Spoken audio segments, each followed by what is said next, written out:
바울은 지금 세 번째 선교 여행 중이며 예배소에 있습니다. 바울은 예배소에서도 다른 곳과 마찬가지로 회당에 들어가 예수님에 대하여 전하는 일을 하였습니다. 바울의 가르침에 예수를 믿게 된 사람, 의아해하는 사람, 믿지 않는 사람, 또 믿지 않는 것을 넘어 강하게 반대하는 사람 등 다양한 반응이 있었습니다. 그런데 에베소 회당에서는 이 다양한 반응 중 바울의 가르침을 강하게 반대하는 사람의 입김이 꽤나 크게 작용하였습니다. 바울은 예수의 가르침을 반대하는 세력에 거세게 부딪혀 회당에서 예수님을 전하는 것을 중단합니다. 이들의 반대가 얼마나 심했는지 알 수 없으나 앞선 본문에 비추어 볼 때 아마도 바울을 반대하는 사람들은 예수를 전하는 바울뿐 아니라 바울을 따르는 무리, 그리고 바울이 회당에서 강론할 수 있게 허락한 회당장까지도 위협했을 수 있습니다. 아무튼 이러한 이유로 바울은 회당에서의 강론을 포기한 것으로 보입니다. 그러나 그의 사역은 멈추지 않습니다. 그는 회당이 아닌 두란노 서원이라는 곳에서 강론을 이어갑니다. 두란노 서원이 정확하게 어떤 공간인지 알 수는 없으나 추측컨대 두란노 서원의 주인에게 허락만 받으면 누구든지 자유롭게 강연할 수 있는 공간으로 보여집니다. 바울은 이곳에서 제자를 세우고 함께 2해 동안 강론을 하였습니다. 그리고 유대인, 헬라인 할 것 없이 아시아 지역에 사는 사람들이 바울의 가르침을 들었습니다. 바울의 사역은 비단 예수의 가르침을 전하는 것에만 있지 않았습니다. 그는 신비로운 일도 하였습니다. 아마도 병든 자를 치유하고 귀신 들린 자를 낫게 하는 일을 한 것으로 보입니다.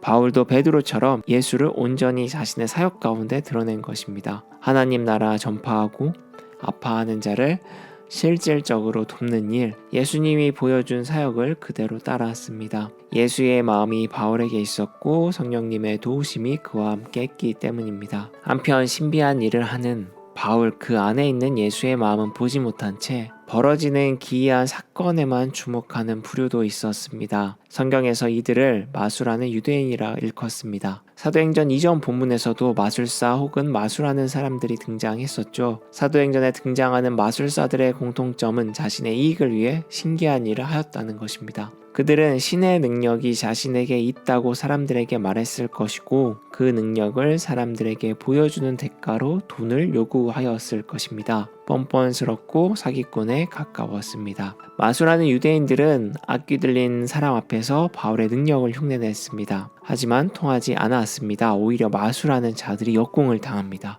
악귀는 바울을 흉내내는 사람들을 향해 콧방귀를 끼며 말합니다. 내가 예수도 알고 바울도 아는데 너희는 누구냐? 우리는 그들이 역공당한 이유를 압니다. 그들의 마술 능력이 부족해서가 아니라 그들의 마음에 예수가 없었기 때문입니다. 사람을 위로하고 한 생명 한 생명을 아끼고 돌보는 성령의 능력이 그들에게는 없었기 때문입니다. 그들은 신비한 능력을 갖기 위해 꽤 많은 노력을 했던 것으로 보입니다.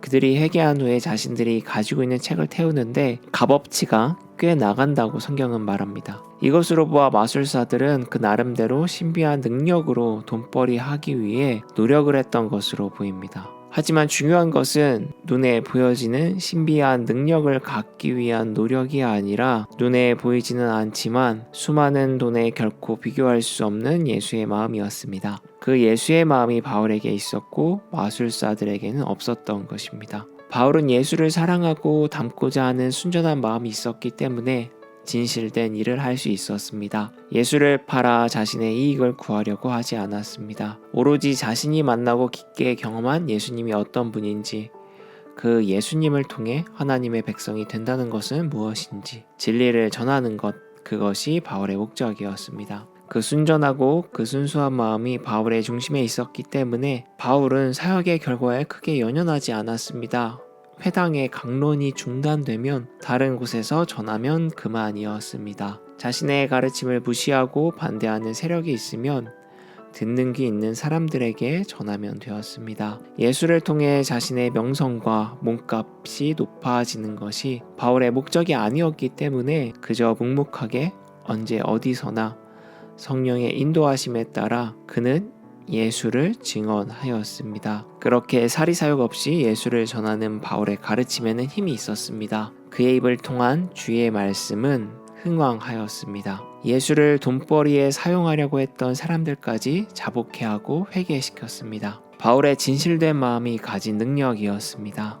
순전하게 주님을 사랑했던 바울의 마음이 우리에게도 있기를 기도합니다. 주님을 믿는다고 특별하게 무엇이 완성되지 않아도, 성과가 없어도, 아무 일도 일어나지 않고 아무것도 되지 않는 것처럼 보여도 바울처럼 묵묵히 주님을 사랑하고 하늘의 백성이 되기 위해 애쓰는 삶이기를 소망합니다. 예수님이 나의 몸값을 높여주지 않아도, 의기양양히 자랑하거나 남들이 부러워하는 거칠애를 주지 않아도 주님의 사랑을 알게 되었고 그 마음으로 세상을 볼 수 있다는 깨달음에 기뻐하고 평안해하는 삶이 저와 여러분에게 있기를 바랍니다.